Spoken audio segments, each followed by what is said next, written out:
Bé, iniciem el darrer vídeo del tema de la família. Només tractarem dues coses perquè la veritat és que queda poquet.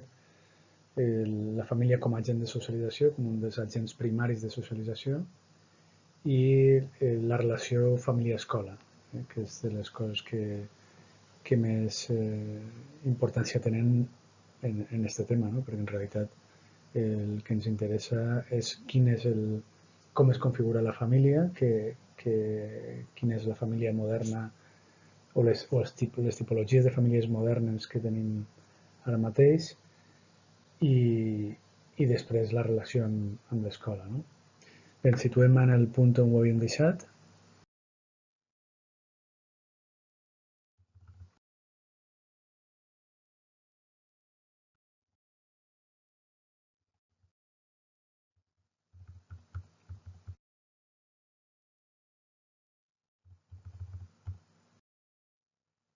Va. Estem així ja. I bé, com ja vam dir en el seu moment, quan tractàvem els conceptes bàsics en el tema 1, la família és un agent de socialització primari de les més importants, juntament amb l'escola, precisament. No? Eh, Abans ho era, o sigui, la família tradicionalment ha sigut, si no hi ha, no hi ha el més important, que sempre ho ha sigut, però diríem que abans de la modernitat era pràcticament l'únic agent de socialització. Després podíem tindre l'església en alguns casos, però no dependria molt de quins foren els territoris, les circumstàncies, etc. Però, vaja,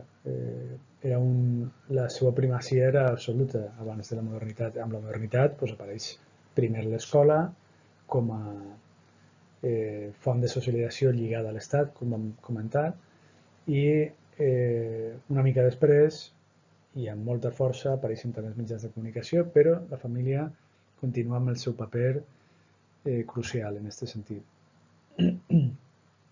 I ho és perquè és la primera manifestació de la realitat en societat durant els primers anys.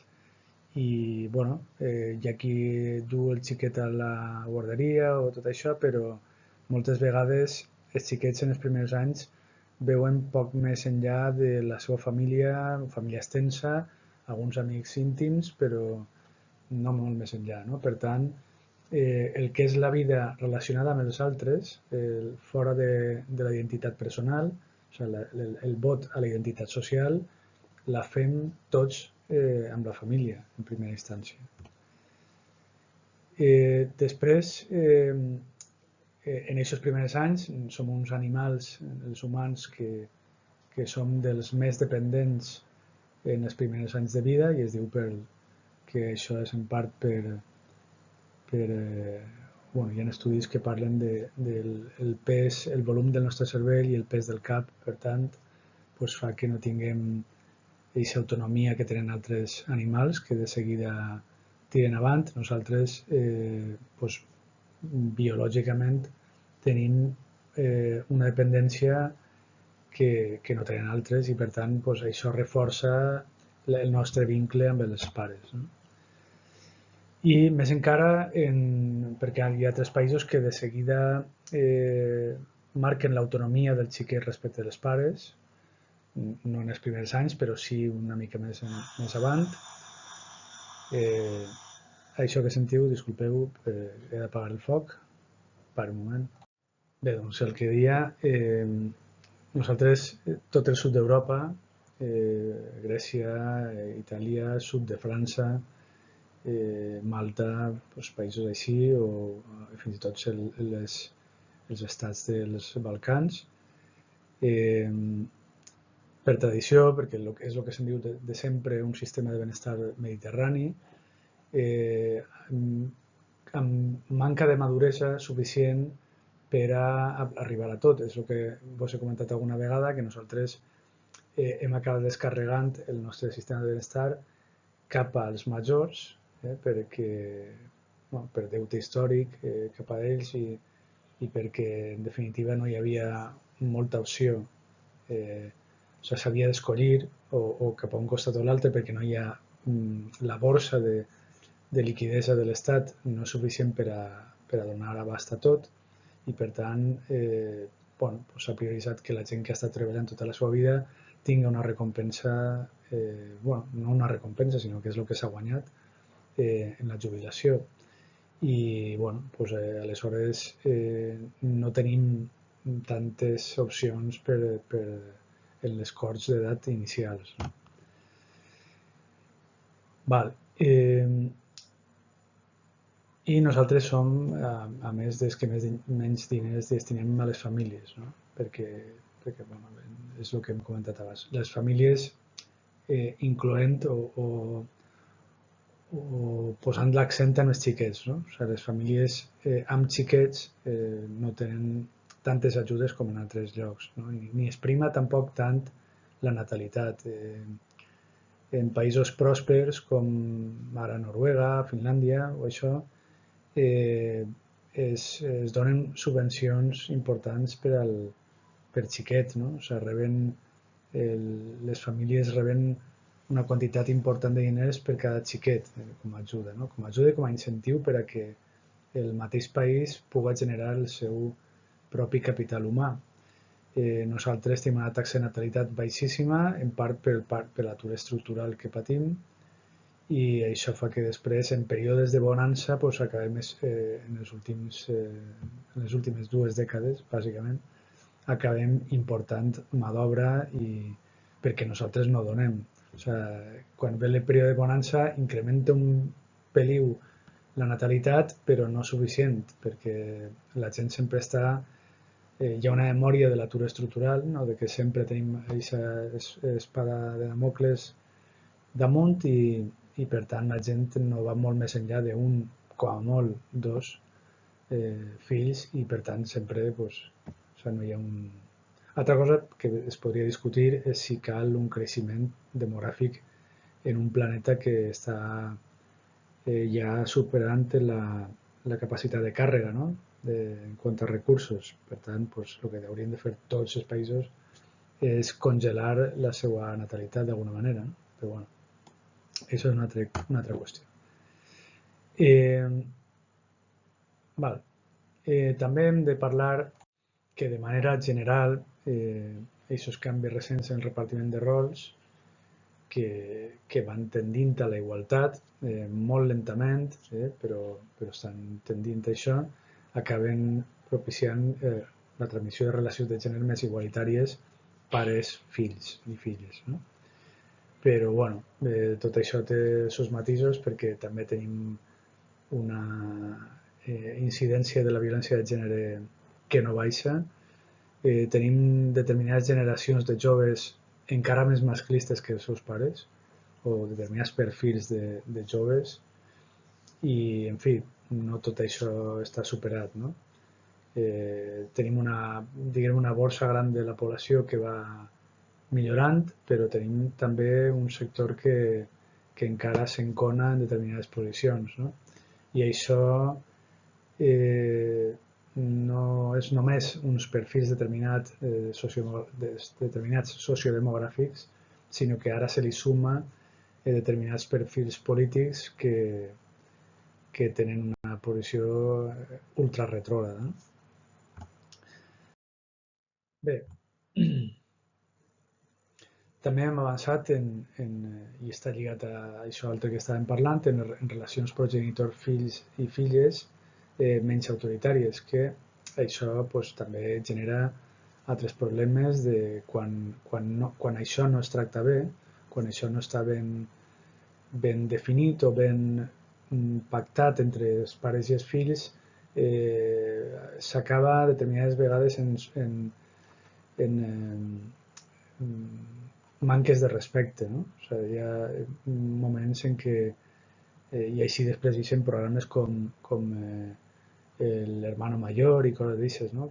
Perquè es donen molts casos, no és una anècdota, són molts casos en els que aquesta obertura, aquesta confiança, aquestes relacions menys autoritàries, mal calibrades, han arribat a propiciar problemes de d'això, de manca de respecte i no reconeixement de l'autoritat no física i tal, sinó moral més aviat, no? Que tenen els pares com a progenitors. No? Una altra qüestió és la major presència de fills únics. Això és una figura que era ben estranya en la meva generació i anteriors, però ara mateix és prou habitual i alguns de vosaltres viureu aquesta situació a casa, no? Però també de vegades trobem nets únics fins i tot, no? I cosins que acaben sent germans perquè, clar, no tenim la figura del germà i l'altre cosí també és fill únic i tal. Aleshores, són menys, diguem, menys xiquets en el conjunt de la família extensa que acaben focalitzant més l'atenció de pares, oncles, avis i tal, no? Per tant, també es deriven ahí problemes d'estos de sobreatenció, de síndromes del príncep i coses així, no? I la princesa. I, en fi, són canvis que s'han produït molt ràpidament, no? En les nostres societats, que poc més d'un parell de dècades o tres hem passat d'unes situacions a unes altres ben diferents. A més, tenim que, com havíem vist en les estadístiques, en les taules, i el que esteu treballant en la pràctica, o el que heu treballat en la pràctica, si ja ho heu fet, tenim progenitors que cada vegada tenen més edat i, per tant, estan més limitats físicament per a jugar i estar damunt dels fills, al principi per a jugar, però després quan, doncs no sé, hi ha pares que arriben a l'adolescència dels seus fills amb vora 60 anys, no? O un poc, o 50 llargs, 60, 60 i pico, no? I bé, doncs això doncs té els seus problemes, no? Perquè no posa la mateixa energia, no estàs tan al corrent o no estàs tan, com generacionalment tens una distància major, és difícil que determinades coses acaben entenent-se bé, no? Hi ha un xoc generacional necessàriament bueno, que s'intenta pal·liar de diverses maneres i el fet de les noves tecnologies també ha equilibrat això perquè la bretxa digital d'edat va tancant-se perquè tots estem socialitzats en això, però en fi, generen alguns problemes en aquest cas. No? Un altre factor és l'allargament de l'esperança de vida per damunt dels 80 anys, coronavirus mediant, disculpeu-me l'humor negre, però en fi, és això que este xoc que ens ha vingut damunt pues, està canviant moltes coses i bueno, pues això és el que... Aquesta és una d'elles, no? Això ha fet que bueno, aquesta esperança de vida allargada ha suposat molta ajuda als pares en un moment en què tenen poc de temps perquè les jornades laborals i d'aprenentatge continu, això del long life learning del que hem parlat alguna vegada, fan més necessària l'ajuda dels avis i també ho van fer, més encara ho van ser a partir de 2008 en la crisi i bueno, pues, aquesta esperança de vida allargada ha fet que tinguin un protagonisme. No?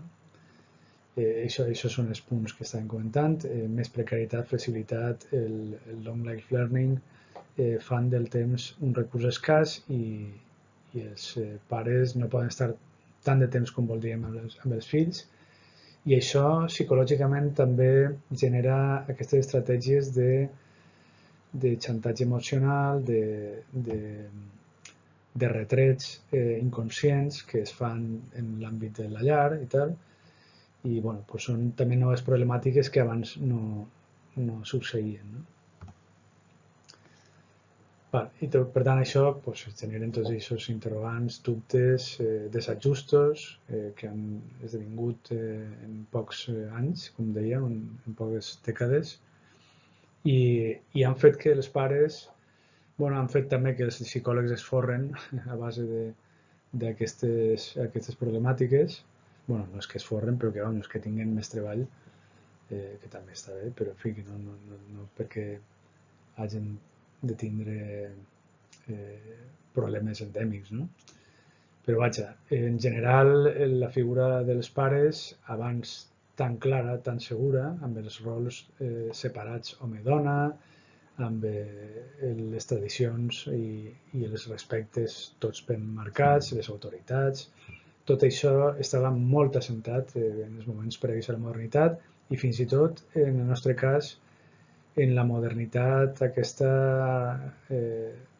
nacionalcatòlica tradicional que vam viure amb el temps de Franco. No? Aleshores nosaltres fins als anys 70 hem tingut una prolongació dels valors de l'antic règim. De l'antic règim es refereix al règim preindustrial. I, en fi, nosaltres de cop ens hem trobat amb aquests canvis que provoquen la inseguretat dels pares en aquest rol, no? En aquest rol que han d'adoptar. Bé, passem a la relació família-escola. Hi ha una qüestió central que és els problemes d'implicació o la manca, el retret que fan des de l'escola en molts casos als pares, que és aquesta manca d'implicació. No sempre hi ha una relació fluida i en part és per això, perquè bueno, la pràctica docent en general té una dinàmica que a voltes no es difon massa a les famílies. Les expectatives d'uns i altres no sempre són les mateixes, i els interessos tampoc. I per tant, bueno, doncs, és una relació, una dialèctica així complicada, no? entre la família i l'escola, no és una cosa fàcil.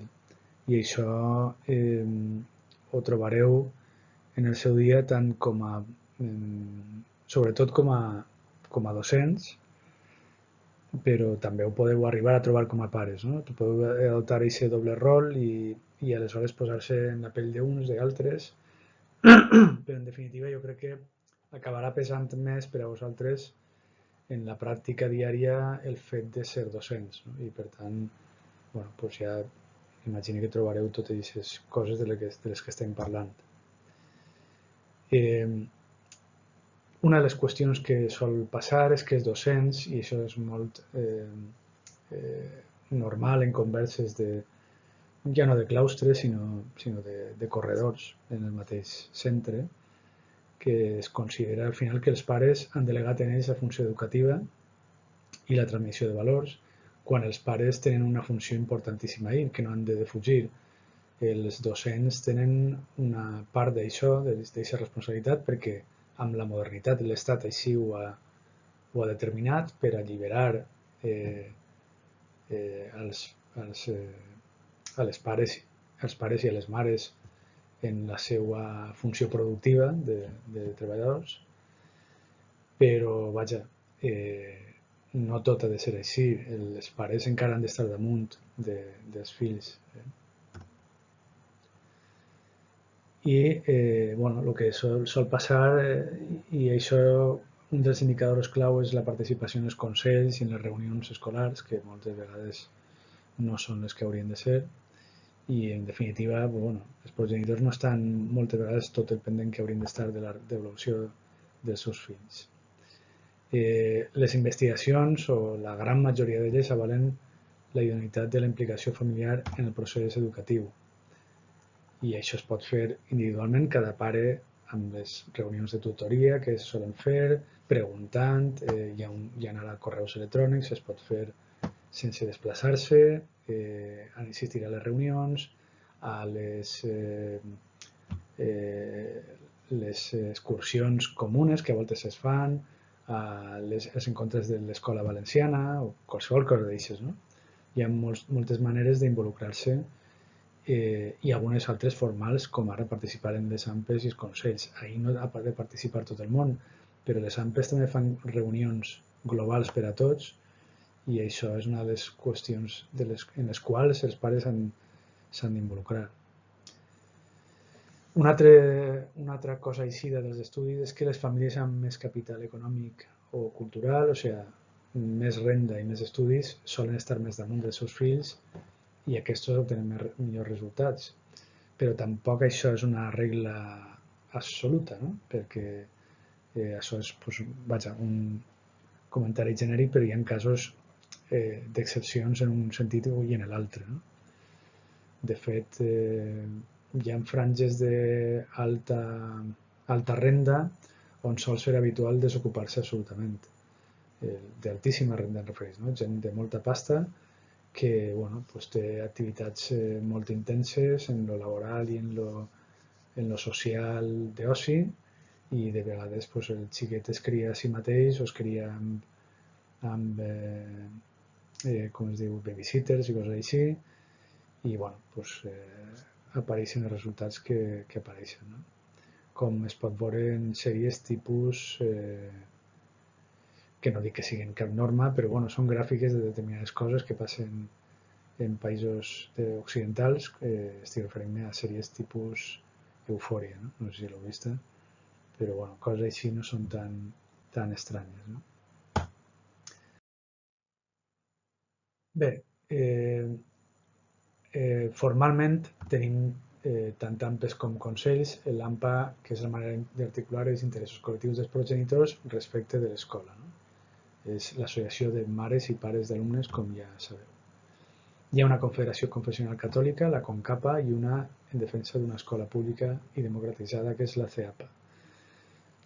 Aquestes dues viuen darrerament un xoc d'interessos i d'estratègies, de plantejaments polítics prou intensos. O sigui, està en la línia del que passa el que dèiem amb les lleis d'educació, la manca de consens. No?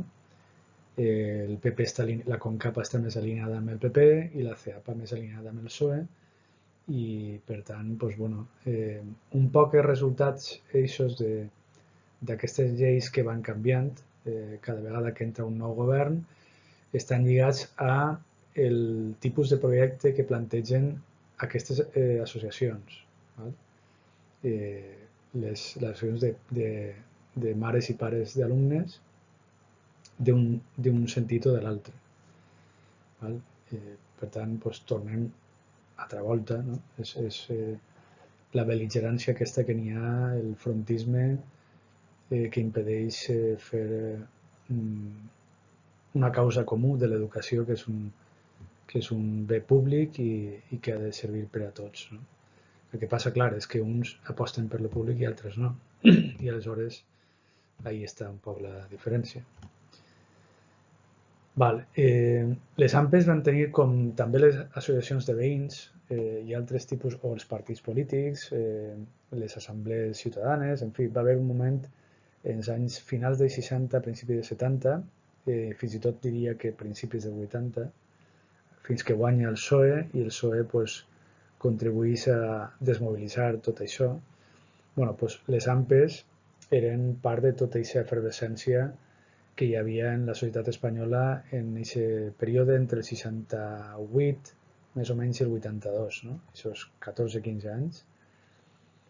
I bueno, ara, després del temps, són pràcticament, o de vegades es defineixen, malauradament, com a gestors de serveis complementaris, com el menjador, les activitats extraescolars, que és un paper necessari i que s'ha de fer i que els companys, pares i mares que ho fan bueno, pues, mai estaran suficientment, no se'ls agraeix suficientment aquesta tasca desinteressada en molts casos, però vaja, al final fruit de que la resta tampoc s'involucra massa, al final podríem dir que bueno, pues que s'ha perdut les AMPEs com a espai de reflexió, com a espai d'involucració en la vida i en l'educació dels fills, i això és una gran carència que té també el nostre sistema educatiu.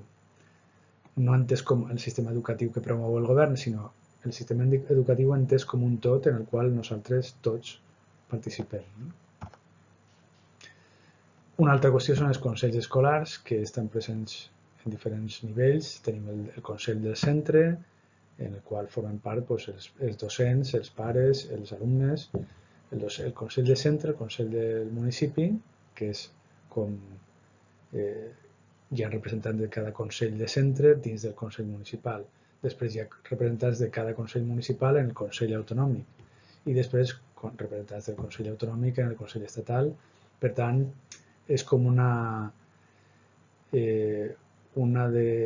desagregació com passa també en les administracions, que tenim municipis, províncies, comunitats autònomes, tal, doncs així passa el mateix. Els consells escolars tenen tots els nivells d'implantació i ahí estan un poc tots.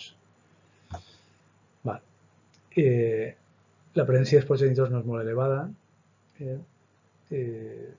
tampoc hi ha molta involucració, però tampoc hi ha massa capacitat d'incidència perquè al final el seu paper també va canviant, com vam dir amb les lleis, quan entra el PP se li dona menys importància als consells, quan entra el PSOE se li dona un poc més d'importància, però tampoc massa. No tenen un paper massa notable en el conjunt de la política espanyola o de la política educativa, si volem. Al final les coses es fan des de dalt i poc més.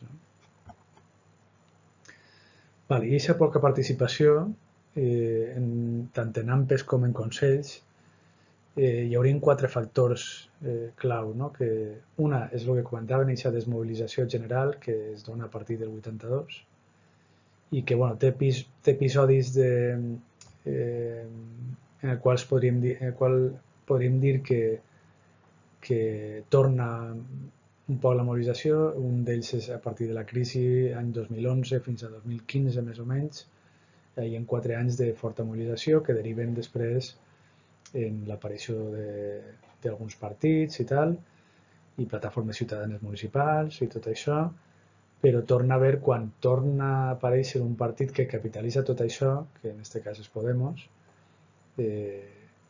doncs, el que passa és que torna a desmobilitzar-se altra volta la societat. També la bonança econòmica, els moments de crisi són més mobilitzadors i els moments de bonança més desmobilitzadors. Perdó. Però, en fi, això és una de les claus. L'altra és l'adopció, i està connectat amb la desmobilització, és l'adopció d'una perspectiva de consumidor de serveis educatius en aquest cas, i no un agent actiu d'un àmbit que li incumbeix, que és l'educació. No ens involucrem suficientment en aquest àmbit perquè adoptem una posició passiva, com quan anem i des de casa es comprem via Amazon no sé què, o omplim la declaració de la renda, però no pressionem per a que la distribució de les polítiques del pressupost siga realment la que volem i no es dona tant de diners a defensa o a coses que veritablement no ens interessen tant, o es donen menys diners del que caldria a la sanitat. Per exemple, ara ho estem veient, que no hi ha capacitat per a que els professionals de la sanitat puguen exercir amb seguretat la seva funció. I això és perquè en molts casos el que s'ha vist, el desastre, per exemple, de Madrid, és fruit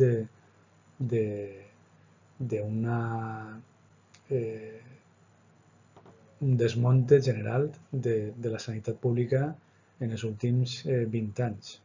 Clarament és això, i en altres comunitats també, però això és molt evident.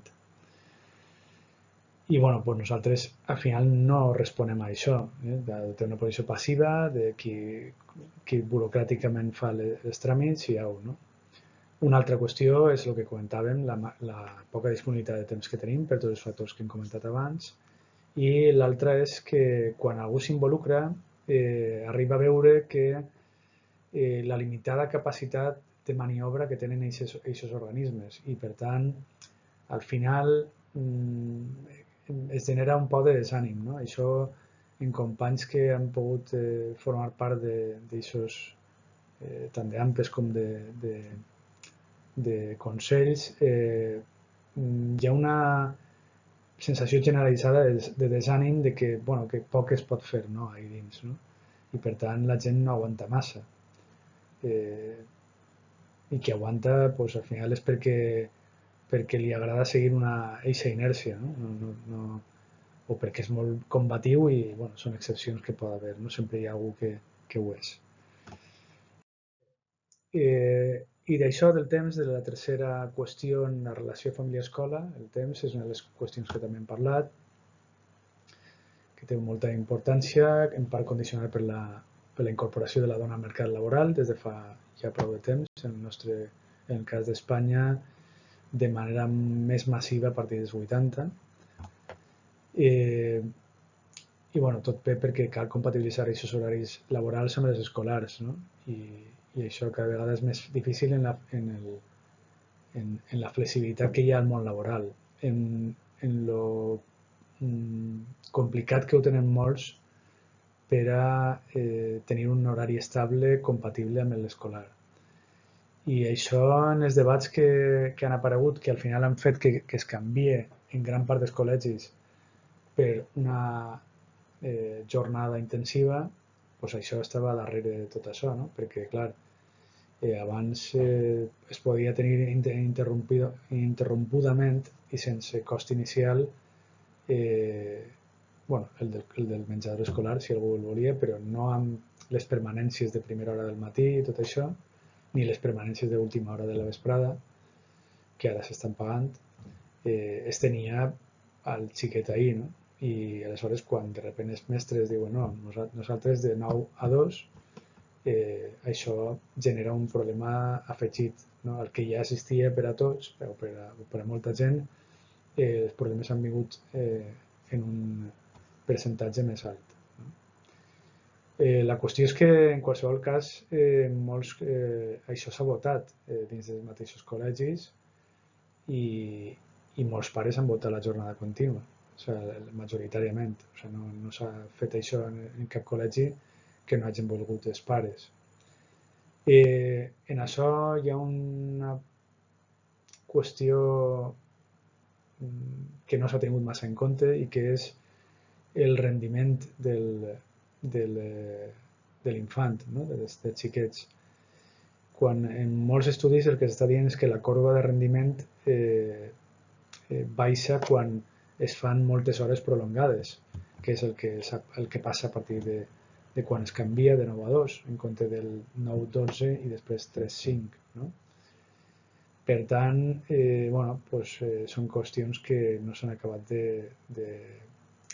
de fer amb criteris com cal. No? O sigui, són coses que s'han anat fent un poc per conveniència d'uns i altres i altra vegada el xiquet, que és el que hauria de ser més important així, no s'ha tingut en compte. No?